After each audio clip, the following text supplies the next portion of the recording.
Various trade union centers and labor federations plans to hold Labor Day mobilization in different places in the country. Set on May 1, the workers will march together to call for a wage increase. Ang call namin ay isang nationwide mobilization of all workers na in general, dahil nga ang main focus is wage increase, yung dahilan ng aming sabay-sabay na pagmamarcha. We will focus on our march sa dagdag sweldo. It would be in NCR at mga key cities and provinces. Cebu, Negros, Panay, and parts of Mindanao, Davao, General Santos, at iba pa.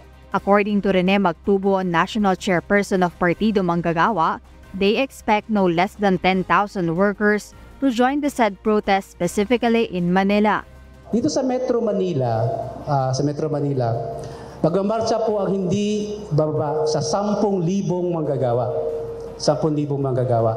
Sa kahabaan po ng Espanya, meron kaming working unity na doon mag-iipon-ipon, no? And we will plan kung paano ang march papuntang Mindiola.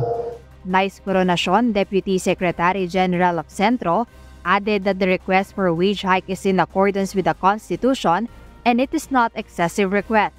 Hindi kami humihingi ng labis. Sinasabi sa ating konstitusyon, living wage, sahod na nakakabuhay, hindi nga minimum wage.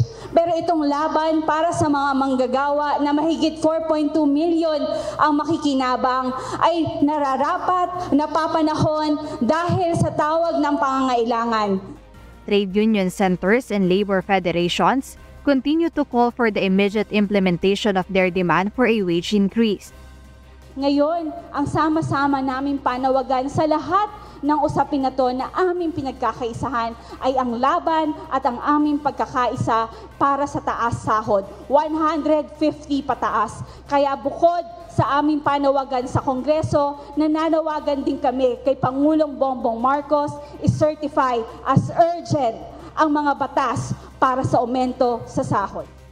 Filipino workers who plans to join the protest are expected in Mindiola on May 1 with their call, Dagdag Sahod Isa Batas.